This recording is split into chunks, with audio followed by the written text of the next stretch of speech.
Bueno, pasamos ahora a ver otra clase de complejidad, que es la clase de complejidad NP. La clase de complejidad NP, dicho rápidamente, es la clase de los lenguajes que se pueden verificar en tiempo polinomial. Bueno, entonces empecemos por hacer unos comentarios, que es que en la parte anterior de la clase vimos que había problemas o lenguajes como el lenguaje path, que era el lenguaje de los grafos y vértices, tales que existía un camino del primer vértice hasta el segundo. Y había lenguajes como también el lenguaje de los pares de números que son coprimos, que bueno, uno podía resolver esos problemas usando fuerza bruta con un algoritmo exponencial, pero también podía encontrar algoritmos polinomiales para resolver esos problemas. Y eso nos decía que esos problemas, esos lenguajes estaban en la clase P. Bueno, por otro lado, hay problemas que se sabe cómo resolverlos por fuerza bruta en tiempo exponencial, pero que nadie sabe cómo resolverlos en tiempo polinomial, y de hecho no se sabe si es posible o no es posible resolverlos en tiempo polinomial. Un ejemplo de problemas como ese es el problema de Hampath, que es el problema de encontrar o de determinar si un grafo tiene un camino hamiltoniano. Entonces vamos a definir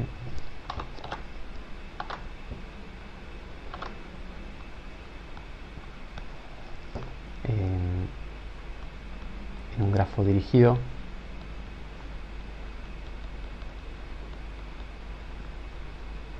G un camino hamiltoniano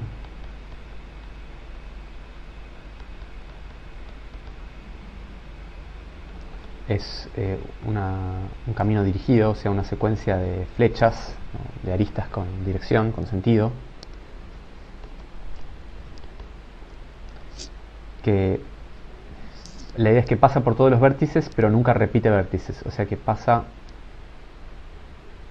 por todos los vértices del grafo exactamente una vez.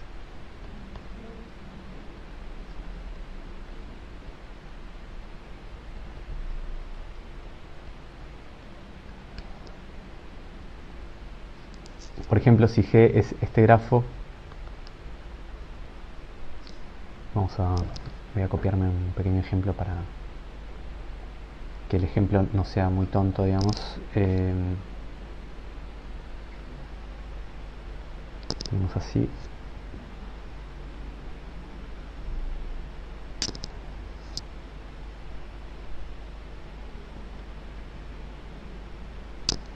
Y así. Bueno, entonces, por ejemplo, en este grafo yo puedo encontrar caminos que recorren todos los vértices exactamente una vez. Por ejemplo, un camino que tiene esa forma es este que baja por acá, sube por acá, va para la izquierda, vuelve a bajar y vuelve hacia la derecha. Está bien. Este camino, fíjense que visita todos los vértices y no repite nunca vértices. Bueno, yo podría repetir vértices, por ejemplo, bueno, no sé si en este grafo es posible, creo que no. Quizás el ejemplo que elegí no era el mejor ejemplo tampoco. Me parece que no se puede. Pero bueno, vamos a hacer otro ejemplo, otro grafo, digamos, G'.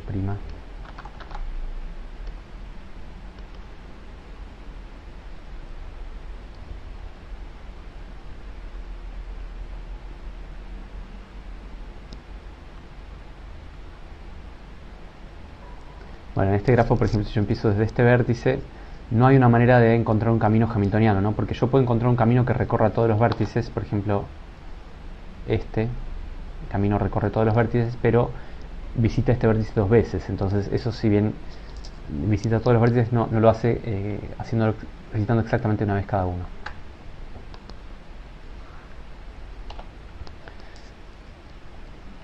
Bueno, entonces el problema Hampath, el lenguaje Hampath, es el lenguaje que consta de las codificaciones de grafos con vértice B y vértice W, tales que G es un grafo dirigido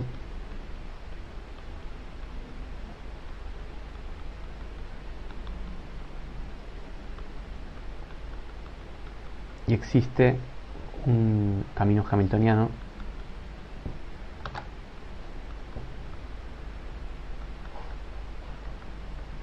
que va desde B hasta W.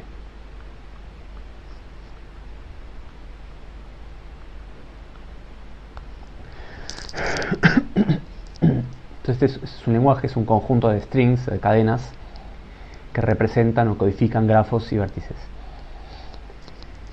Y el punto es que se sabe cómo resolver este problema, cómo decidir este lenguaje, digamos lo mejor.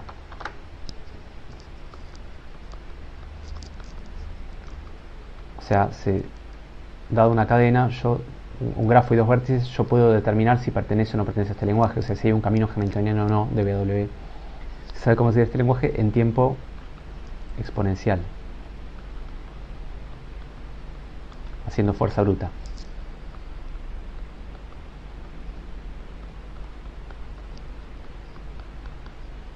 Usando la misma técnica que ya dijimos para el caso del problema anterior, el problema path, porque lo que podemos hacer es empezar a enumerar todas las posibles listas de vértices, de hasta n vértices, o en realidad exactamente n vértices, porque sabemos que el camino tiene que cubrir a todos los vértices y a ninguno más de una vez, o sea que la lista tiene que tener exactamente n vértices. Podemos enumerar todas las listas de n vértices por fuerza bruta, haciendo todas las combinaciones posibles, y fijarnos si cumplen con la condición de ser un camino hamiltoniano, o sea, si hay una lista de cada uno al siguiente en la lista y que no haya repetidos. Bien, pero sin embargo, no se sabe si es posible decidir este lenguaje en tiempo polinomial.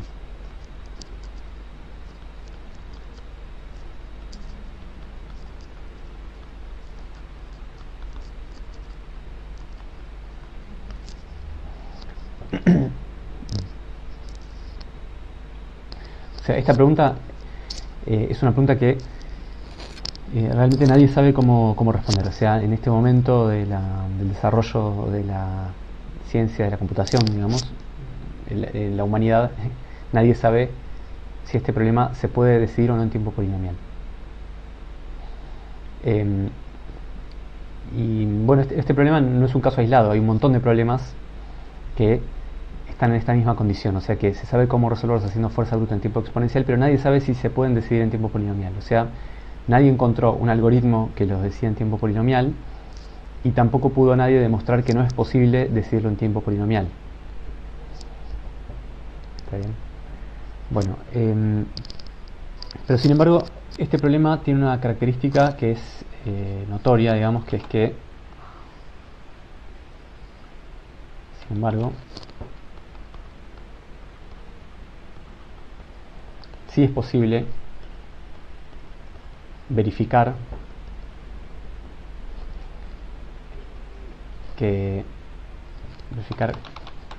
una solución, digamos, a Hampath en tiempo polinomial.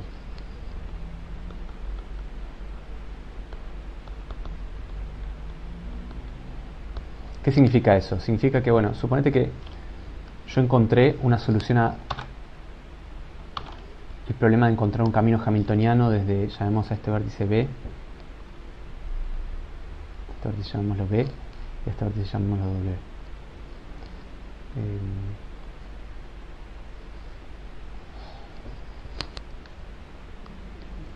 Enumeremos los vértices: 1, 2, 3, 4, 5, 6. Y ahora yo quiero convencer a alguien de que este grafo G con este vértice B y este vértice W pertenece a Hampath.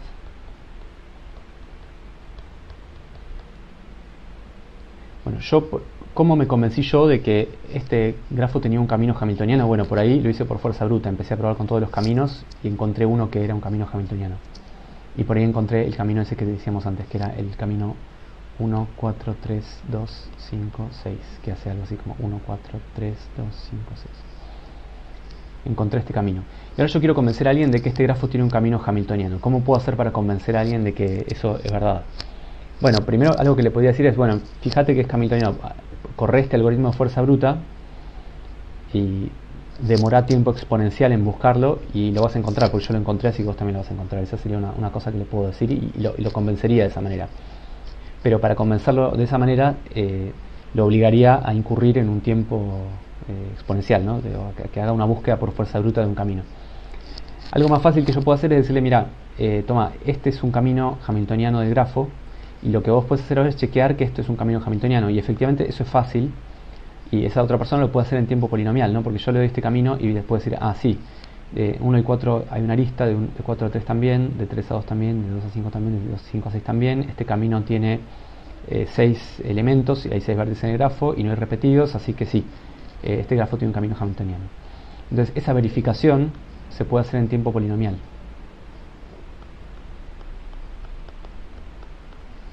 Me está por cerrar esta herramienta.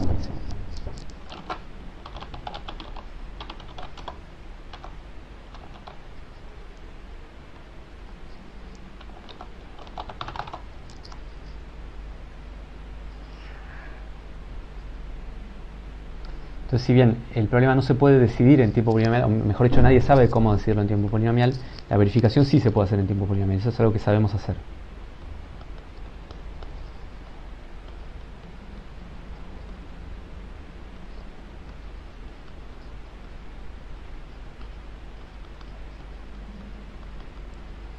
Porque si yo te doy un grafo de n vértices y una lista del tamaño n, vos en tiempo o de n, digamos, o por ahí un poco más, o n cuadrado o algo así, pero seguro en tiempo polinomial vas a poder ver que esa lista corresponde a vértices que están conectados y que no tienen repetidos y que empiezan y terminan en los vértices que a mí me interesaba. Entonces, esta es una característica interesante de este problema. Y no todos los problemas cumplen con esa característica, porque hay problemas que por ahí se pueden resolver en tiempo exponencial, pero que no es obvio que tengan esta característica. Por ejemplo, supónganse que ahora yo tengo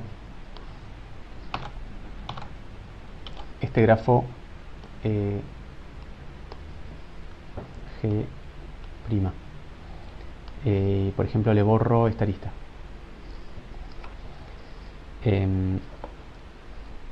Supongamos que yo ya sé que este grafo con el vértice 1 y el 6 no pertenece a HAMPath.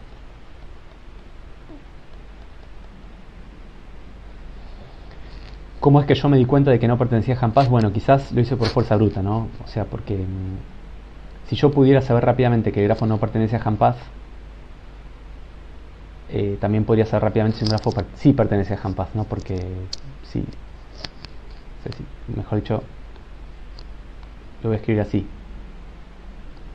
Si yo ya supiera que este grafo este grafo con estos dos vértices no pertenece al complemento de HAMPath, si tuviera un algoritmo para resolver esto de manera polinomial, también podría resolver HAMPath de manera polinomial, porque simplemente calcularía la solución para ver si este lenguaje pertenece o no al complemento y después devolvería lo contrario. Está bien, si esto me dio true, devolvería false, y si esto me dio false, devolvería true. No sé si me explico. Creo que sí. Porque esto está grabado y no me pueden preguntar ahora, pero es así. Entonces supongamos que yo ya me convencí de que este grafo no pertenece a HAMPath, o sea que pertenece al complemento de HAMPath. ¿Cómo puedo convencer a alguien de que este grafo pertenece al complemento de HAMPath, o sea que no pertenece a HAMPath? Tendría que darle algo, un certificado de alguna manera de que este grafo no pertenece a HAMPath, pero no sé qué certificado darle, porque para mostrarle que existe un camino hamiltoniano le puedo dar el camino, pero para mostrarle que todos los caminos que existen en el grafo no son hamiltonianos, o que todos los posibles caminos no son hamiltonianos, eso no queda claro qué certificado le podemos dar a alguien, ¿no? Entonces, no es obvio que el problema complemento de HAMPath, o sea que el lenguaje complemento de HAMPath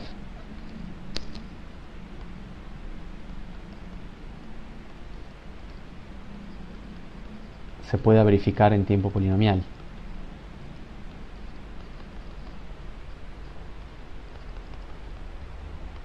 Cuando digo no es obvio, agrego que no se sabe. Nadie sabe si es posible. por lo menos hasta el momento, es una pregunta abierta en el área, digamos, de complejidad, y es una pregunta abierta importante.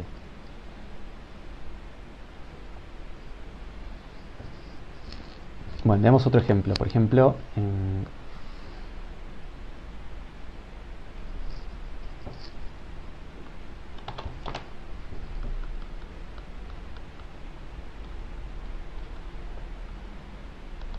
es el ejemplo de los números compuestos.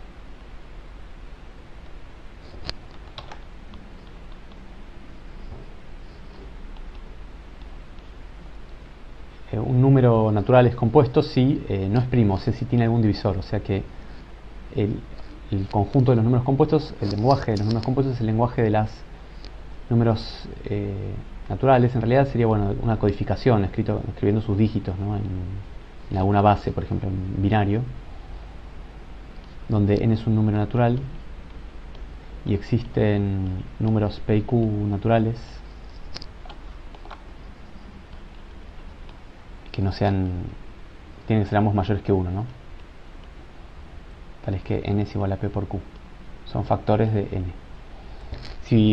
O sea, cualquier número se puede escribir como n por 1 o 1 por n, así que cuando p y q son 1, o cuando p o q son 1, esta pregunta no tenía mucho interés. Pero bueno, acá lo que estamos pidiendo es que un número tenga al menos un factor.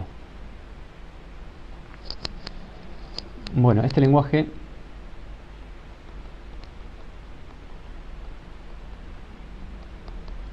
se puede verificar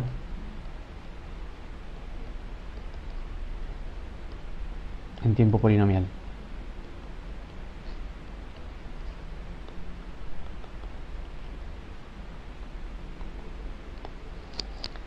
O sea, si yo ya sé que esto es un número compuesto, ¿cómo me enteré yo de que n era un número compuesto? Bueno, quizás por fuerza bruta lo que hice fue probar con todos los números entre 1 y n para ver si alguno lo divide, o entre 2 y n menos 1 si quieren, para ver si alguno lo divide. Y si encontré un factor de n, entonces me enteré de que n era compuesto y tengo esa información. Si ahora yo quiero convencer a alguien de que n es compuesto, lo que puedo hacer es darle un factor, o sea, puedo darle un p, o sea,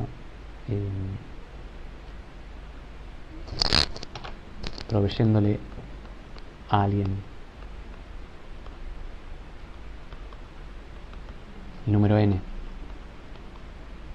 su codificación si quieren, y un factor de n,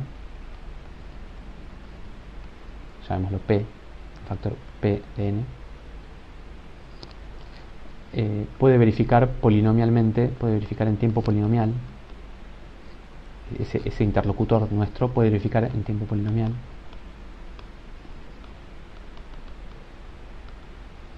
que efectivamente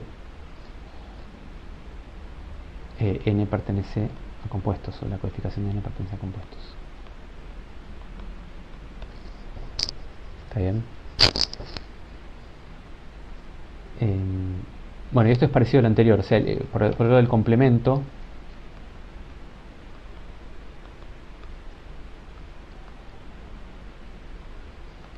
para ver si un número pertenece al complemento de compuestos, o sea, si un número es primo. Eso no es obvio cómo construir un certificado para que alguien pueda verificar en tiempo polinomial si el número es compuesto o no, ¿está bien?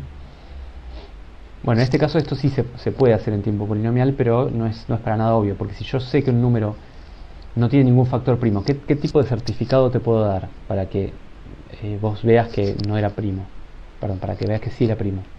Tendría que darte, no me alcanza con darte un factor, porque bueno, no va a tener un factor porque es primo, pero digo, ¿qué información te podría dar para que vos puedas rápidamente saber que el número es primo? En principio no es obvio. Bueno, justo este problema es un problema que no solo se puede verificar en tiempo polinomial, sino que también se puede decidir en tiempo polinomial, pero la demostración de que se puede decidir en tiempo polinomial es una demostración bastante complicada, creo que es del 2004, una cosa así, de un paper muy conocido en el área que se llama Primes is in P,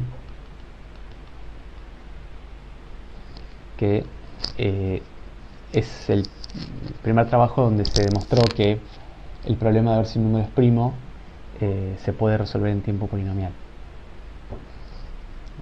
El lenguaje de los números primos se puede decidir en tiempo polinomial. Bueno, entonces con estas ideas vamos a pasar a definir la clase NP. La clase NP es la clase de los lenguajes que se pueden verificar en tiempo polinomial.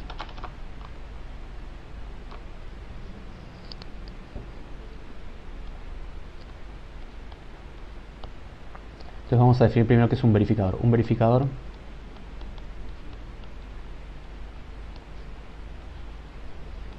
es una máquina de Turing. Le vamos a llamar B por verificador. Tendré que poner un verificador para un lenguaje L.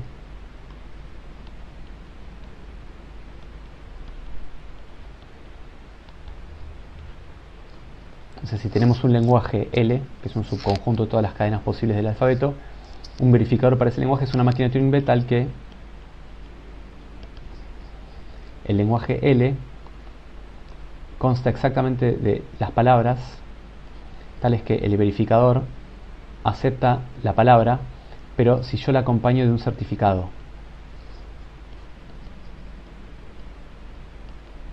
¿Está bien? Esto es si existe un C, un certificado. Esa es otra palabra a la que llamamos certificado.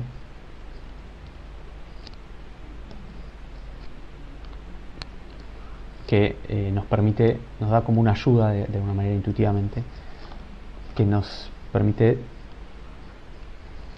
ver si W pertenece o no pertenece a L.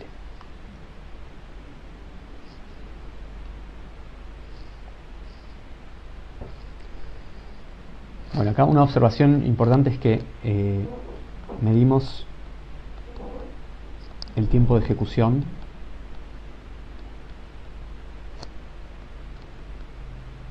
de un verificador B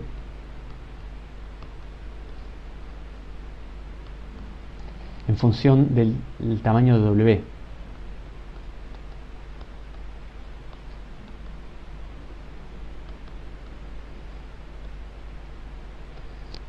Está bien, de la palabra de entrada y no del certificado, ¿sí? Ignorando el certificado. A los efectos de medir cuánto tiempo tarda, no nos va a preocupar el certificado.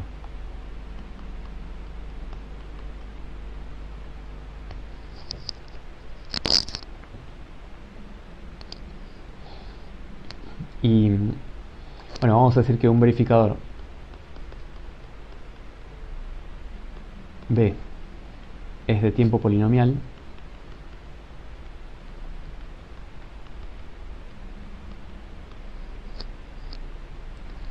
Si su tiempo de ejecución es polinomial.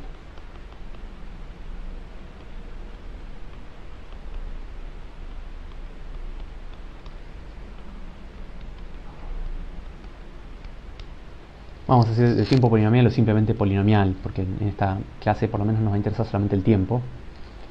Y un lenguaje L, vamos a llamarlo polinomialmente verificable,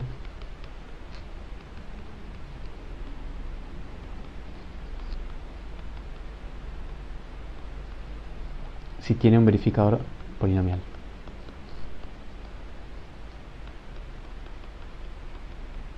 Un verificador de tiempo polinomial.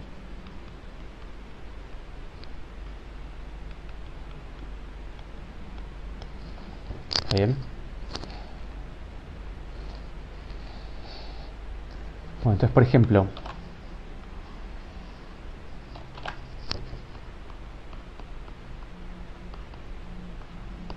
para el lenguaje HAMPath de arriba,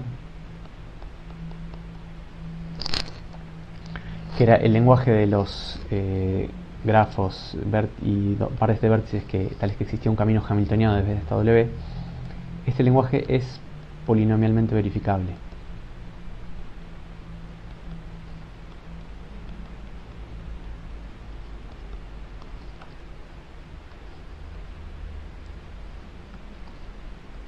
Porque si existe un camino hamiltoniano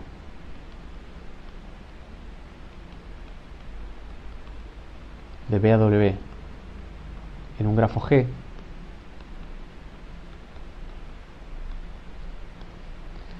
la lista de vértices por los que pasa el camino, esto lo habíamos mencionado,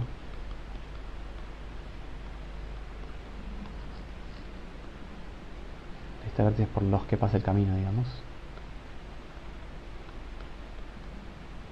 se puede usar como certificado.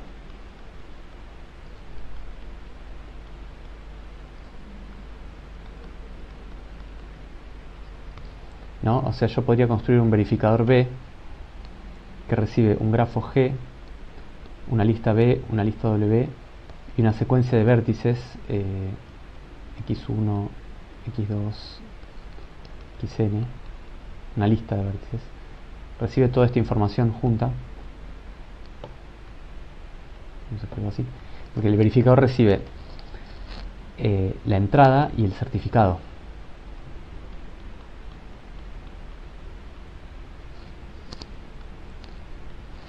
Y lo que tiene que hacer el verificador es verificar si esta cadena pertenece al lenguaje Hampath o no.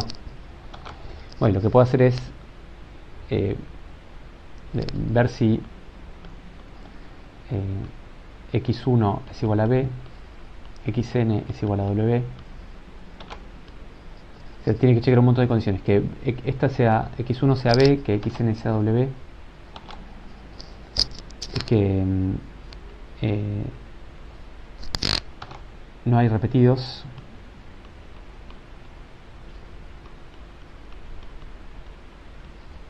en la lista x1 y xn,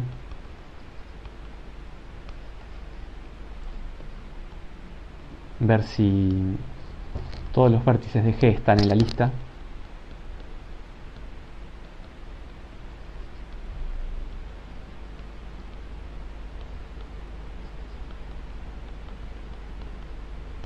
bueno, que la lista, si todos los elementos de la lista son vértices G, ¿no?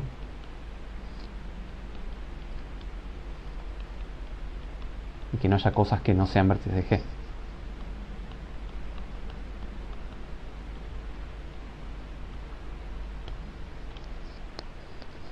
¿Está bien? Bueno, y si se cumplen todas esas cosas, entonces quiere decir que lo que tenemos es un camino hamiltoniano de G. Entonces, si todo eso se cumple, aceptar, y si no, rechazar.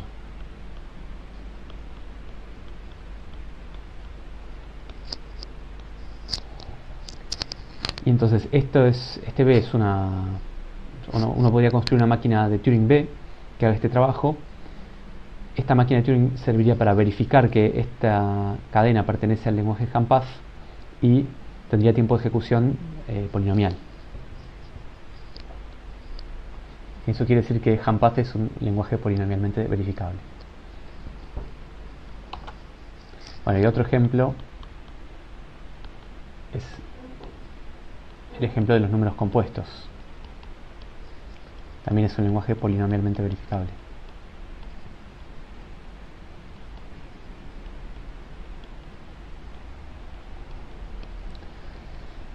Porque, por ejemplo, yo puedo hacer un verificador que recibe un número n, o la codificación de un número n, la codificación de un número p, y el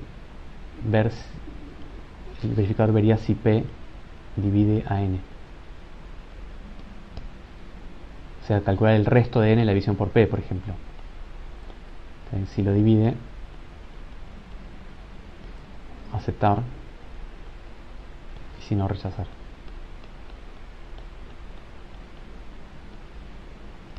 Entonces uno podría construir una máquina de Turing como esta, B, que recibe un número y otro número, digamos, y se fija si el segundo número divide el primero. Si divide el segundo al primero, entonces es porque el primero era un número compuesto, y si no, no. Y esto se puede hacer en tiempo polinomial, porque dividir es una operación que toma tiempo polinomial.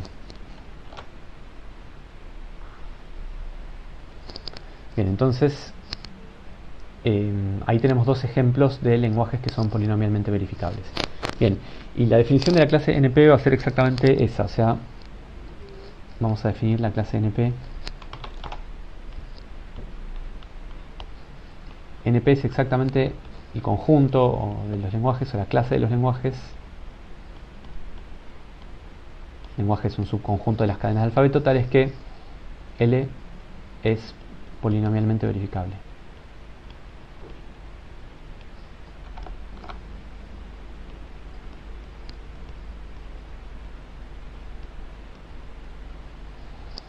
O sea, que existe un verificador polinomial de tiempo polinomial para L. Y bueno, como dijimos, el lenguaje HAMPath pertenece a NP y el lenguaje compuestos pertenece a NP.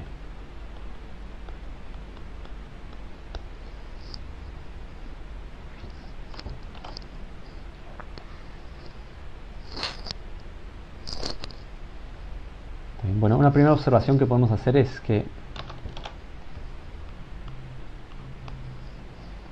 si un lenguaje está en P,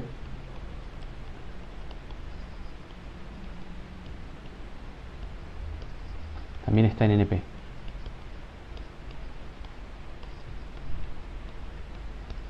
Es decir, la clase P está incluida en la clase NP. Está bien, o sea, si un lenguaje es polinomialmente decidible, entonces también va a ser polinomialmente verificable. Eso significa eso. Demostremos rápido esto, pero porque es fácil en realidad, que es que si tenemos una máquina de Turing M que decide P,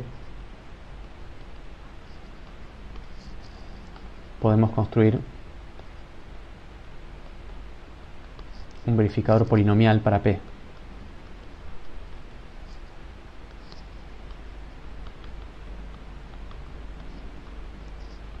Bueno, perdón, un verificador, perdón, dije P, perdón, me apresuré a escribirlo. Entonces supongamos que tenemos un lenguaje que está en la clase P. Entonces esto significa, es decir, existe una máquina de Turing M que decide L.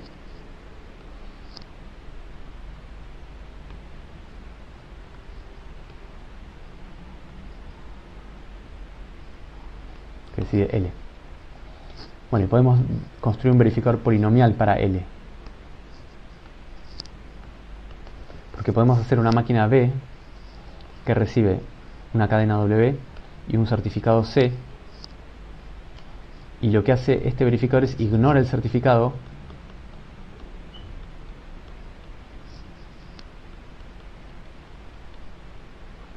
no hace nada con el certificado y simula el comportamiento de MW. Si MW acepta, B acepta, y si MW rechaza, B rechaza. Esto corre en tiempo polinomial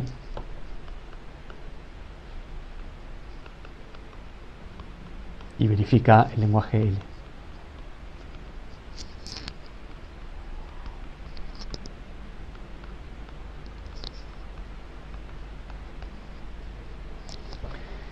Entonces, todos los lenguajes que sabíamos que estaban en P también van a estar en NP. Por ejemplo, antes habíamos visto que Path estaba en P y por lo tanto también Path va a estar en NP. Y habíamos visto también que rel prime estaba en P y por lo tanto rel prime también va a estar en NP. Por esta observación de acá abajo. Bien. Bueno, pero además los lenguajes que se pueden verificar polinomialmente también se pueden decidir polinomialmente usando una máquina de Turing no determinística. Eso es algo conceptualmente importante y es lo que vamos a demostrar ahora. No es muy difícil la demostración, pero conceptualmente es importante. Y por ahí, a primera vista, no es obvio que eso es así.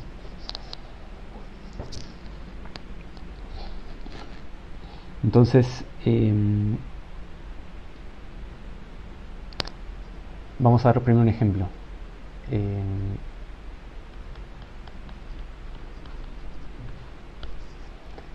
El lenguaje HAMPath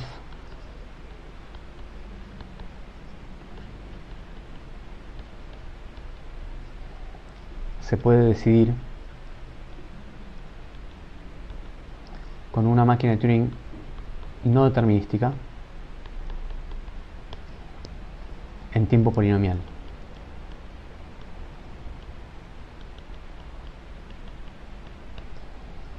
O sea,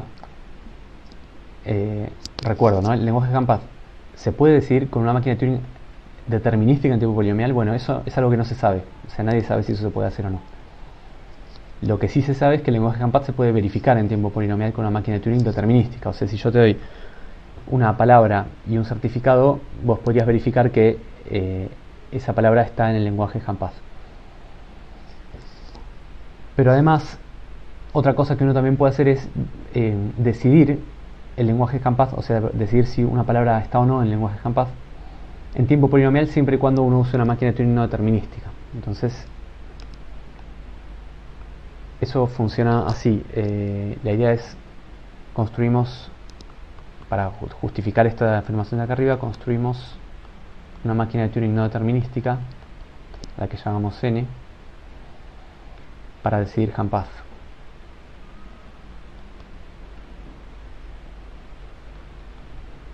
La construimos así. Primero, elegimos una lista de n vértices, x1, xn. Pero esta elección no vamos a hacer fuerza bruta, no vamos a probar con todas las combinaciones, simplemente vamos a elegir una, pero de manera no determinística. O sea, si piensas en la máquina de Turing que tiene transiciones, lo que vamos a hacer es, vamos a tener desde la configuración inicial una transición hacia un estado que como primer elemento elige el 1, y una transición hacia un estado que en el primer elemento elige el 2, una configuración hacia un estado que hacia una configuración en que el primer elemento de la lista eligió el 3, y así sucesivamente hasta el enésimo vértice del grafo. Y ahora de cada uno de estos vamos a tener más transiciones no determinísticas. O sea, vamos a tener acá una transición a una configuración en la cual el segundo elemento de la lista que se eligió es el 2, otro en el cual el segundo elemento de la lista que se eligió es el 3, otro en el cual el segundo elemento de la lista que se eligió es el 4, y así. Entonces vamos a tener una especie de árbol. Sí, vamos a tener exactamente eso, un árbol de altura n. Bien, acá, como el árbol lo dibujé horizontalmente, la altura es lo que se mide así a lo ancho en este dibujo, ¿no? Es un árbol de altura n que tiene un montón de elecciones no determinísticas. Entonces elegimos esta lista de vértices no determinísticamente.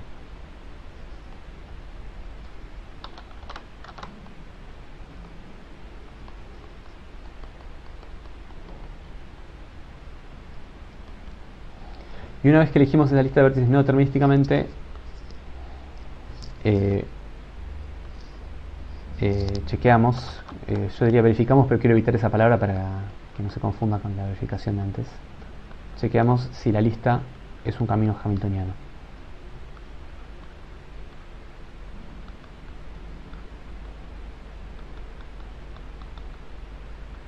Si lo es, aceptamos.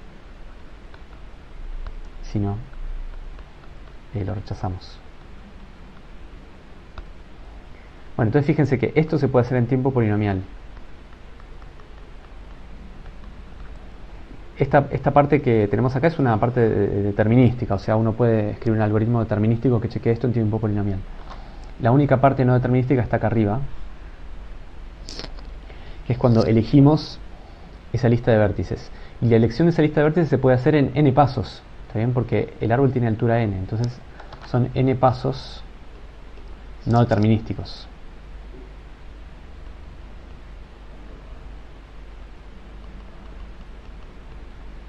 O sea que el tiempo de ejecución es no determinísticamente polinomial, o sea, es lo que se llama polinomial no determinístico.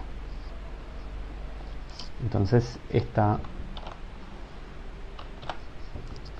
máquina de Turing, que la llamamos N, decide el lenguaje HAMPath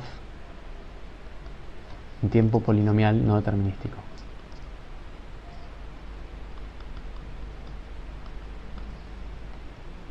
Para esta máquina de Turing no determinística N, que es HAMPath en tiempo polinomial no determinístico.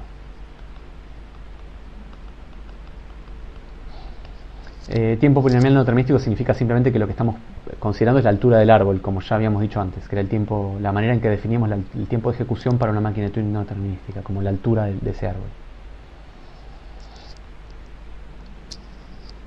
Está bien, entonces este es un ejemplo de cómo el lenguaje HAMPath se puede decidir con una máquina de Turing no determinística en tiempo polinomial. Bueno, y uno puede decir algo más en general, que es que este teorema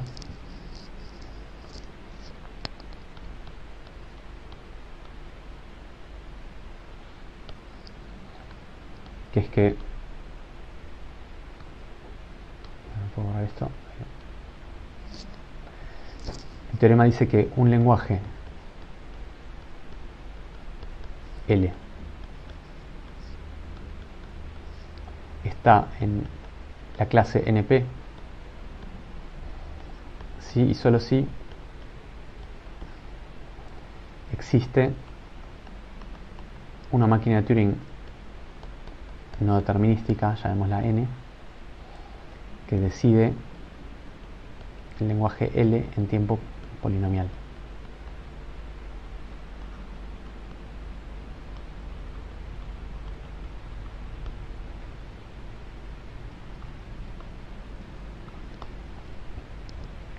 Entonces, ¿cómo vamos a demostrar ese teorema? Bueno, la idea,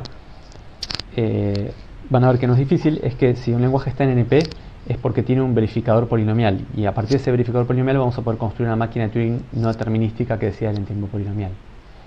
Y viceversa, para la implicación para arriba, suponiendo que tenemos una máquina de Turing no determinística que decide en tiempo polinomial, vamos a poder construir un verificador polinomial para ese lenguaje. Entonces, hagamos las dos implicaciones. Primero para allá, o sea, de arriba para abajo. Supongamos que L está en NP. Vamos a escribirlo así directamente. Que L pertenece a NP. Es decir, existe un verificador polinomial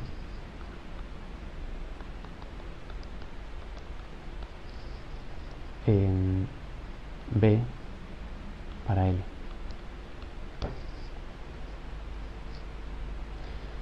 Lo que vamos a hacer es vamos a construir una máquina de Turing no determinística que decide L en tiempo polinomial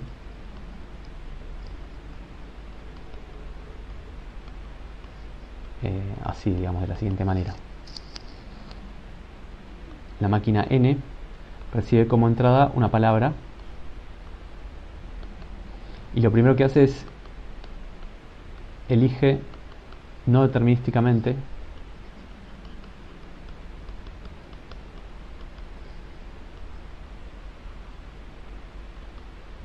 un certificado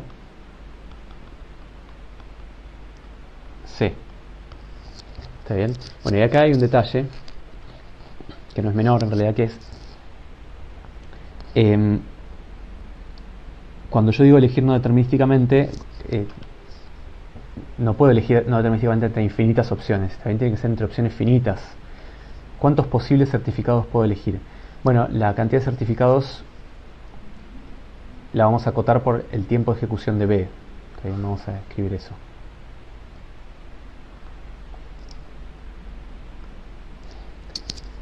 O sea, la idea es la siguiente. Si vamos a hacer como un paréntesis. Si un verificador B, yo le paso una palabra y un certificado C y la acepta. El verificador B es una máquina de Turing determinística, que lo que hace es mira la palabra y mira el certificado C. Y lo hace en tiempo polinomial.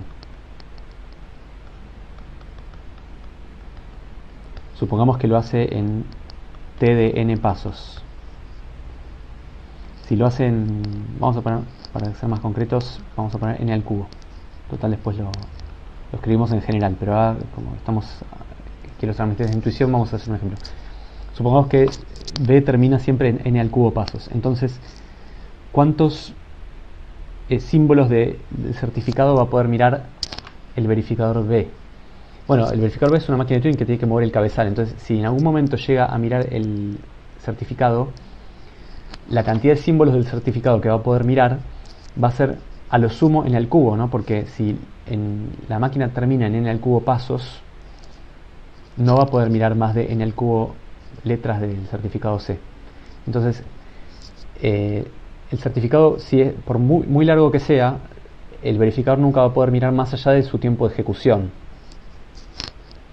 ¿Está bien? Eso es algo importante, digamos. Entonces, uno podría limitar el tamaño del certificado al tiempo de ejecución del verificador.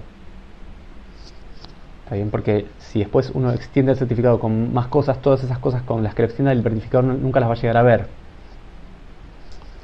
¿Está bien? Entonces, recuerden, tengan eso presente. Y ahora vamos a escribir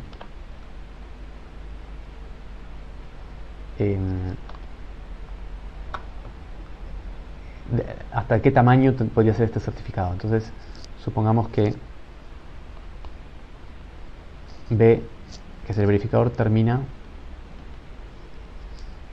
en n a la k pasos. Termina en tiempo polinomial, ¿está bien? Entonces, con algún polinomio yo lo voy a poder acotar, básicamente. El tamaño del certificado C, entonces lo elegimos de tamaño a lo sumo n a la k.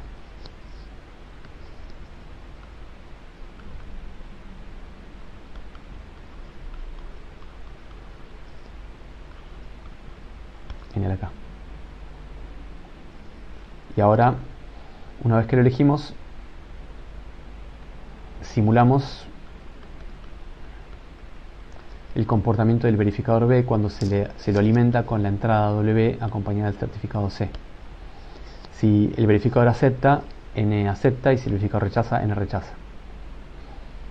Bueno, entonces quiero primero convencerlos de que esta máquina de Turing no determinística decide el lenguaje L. Bueno, es fácil ver que decide el lenguaje L, ¿no? Porque si la palabra W está en el lenguaje L, entonces va a existir un certificado tal que el verificador acepte esa palabra. Y además el certificado no puede ser más largo que el tiempo de ejecución del verificador B, porque si fuera más largo en realidad lo podemos cortar y el verificador la va a seguir aceptando esa palabra. Y viceversa, o sea, si una palabra W no está en el lenguaje L, entonces no va a existir ningún certificado tal que esto pase. Entonces, por más que yo elija un certificado, cualquier certificado que elija, digamos, siempre este B lo va a rechazar. Entonces N decide el lenguaje L. Eso en primera parte. Y como segunda observación, N tarda tiempo polinomial, porque elegir el certificado, como el certificado tiene tamaño a lo sumo n a la k, esto tarda del orden de n a la k, de manera no determinística. ¿Está bien? Porque tengo que elegir una cadena posible entre todas las cadenas posibles de la longitud n a la k. Eso tarda, no determinísticamente tarda n a la k. Y después simulamos el verificador, que ya sabíamos que era polinomial, o sea que esto sigue siendo polinomial. Bueno, y veamos la otra implicación.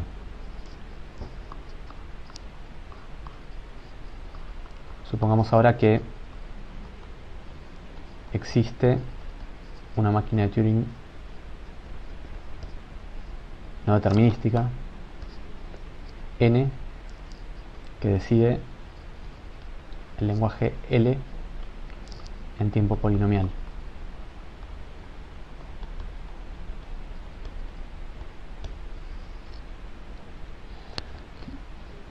Bueno, eso quiere decir que si yo tengo una palabra, empiezo en la configuración que tiene el estado Q0 y la palabra al costado. Si la ejecuto en la máquina de Turing no determinística, la ejecución va a ser un árbol. que va a tener un montón de ramas, digamos. Y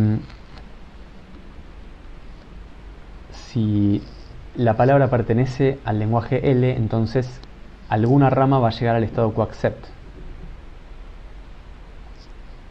¿Está bien? Entonces lo que vamos a hacer es tomamos como certificado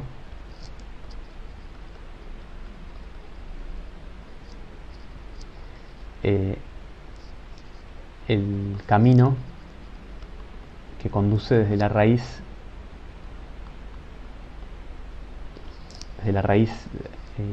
desde la configuración de la raíz del árbol hasta la configuración de aceptación.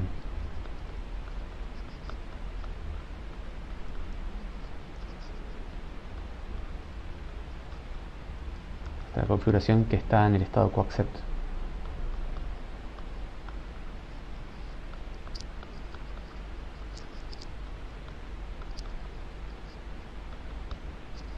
Esta es la idea de cuál tiene que ser el certificado.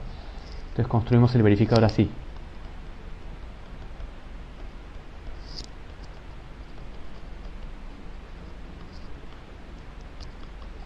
Lo que hace B es recibe una palabra y recibe un certificado. El certificado tendría que ser el camino hasta el estado de aceptación en caso de que exista. Y lo que vamos a hacer es simular la máquina N con la entrada W. La máquina N es una máquina no determinística y el verificador B es una máquina determinística. Lo que va a hacer el verificador B es elegir siempre la rama indicada por el certificado C, ¿sí? O sea, en cada transición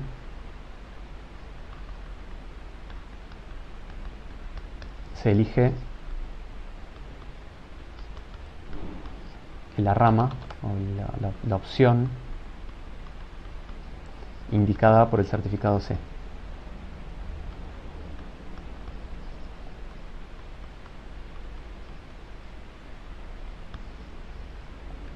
Y si se llega a un estado de aceptación, si después de hacer esta simulación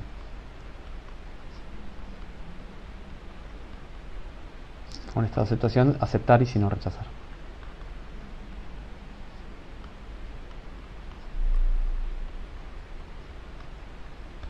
Bueno, este verificador B es un verificador polinomial, está bien, porque el tiempo que va a tardar a hacer esto va a ser la cantidad de pasos que vamos a tardar, va a ser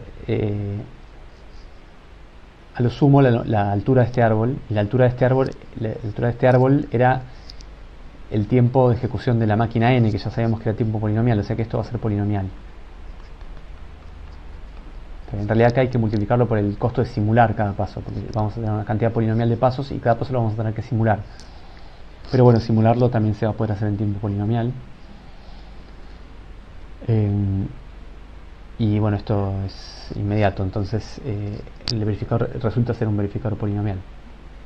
Y el verificador efectivamente verifica el lenguaje L, ¿no? Porque si tenemos una palabra que está en el lenguaje es porque hay una ejecución que llega a un estado de aceptación. Entonces vamos a poder escribir un certificado, o sea, una rama que llega a un estado de aceptación. Y si la palabra es rechazada, quiere decir que todas las ramas conducen a un estado de rechazo. Entonces no importa el certificado que escribamos acá, siempre vamos a llegar a un estado de rechazo. Bueno, entonces eso nos dice que la clase NP también se puede definir de otra manera, que es la que vamos a definir ahora, definición alternativa de NP. Es equivalente a la definición que vimos antes.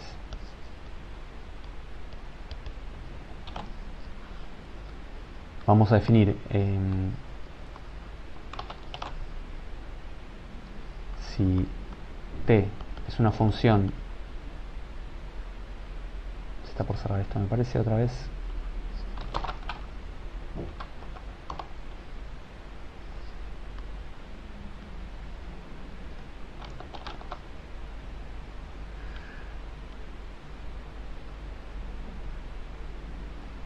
Bueno, una vez más.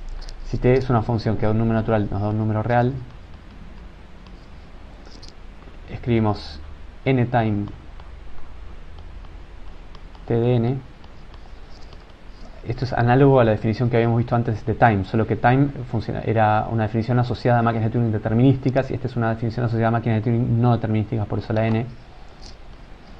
Es el conjunto de los lenguajes tales que existe una máquina de Turing no determinística n que decide L en tiempo a lo sumo TDN o del orden de TDN. Y NP, ya teníamos una definición, ¿no? Habíamos definido NP como el conjunto de los lenguajes que tenían un verificador polinomial, pero otra definición posible es decir que NP es la unión de todos los n-time n a la k, es decir, es la unión de todos los lenguajes que se pueden decidir en tiempo, se pueden decidir con una máquina de Turing no determinística en tiempo polinomial, básicamente. Bueno, entonces esta es la definición de la clase NP. Bueno, y con eso terminamos esta partida de la clase. En la parte siguiente de la clase vamos a ver algunos ejemplos de lenguajes NP.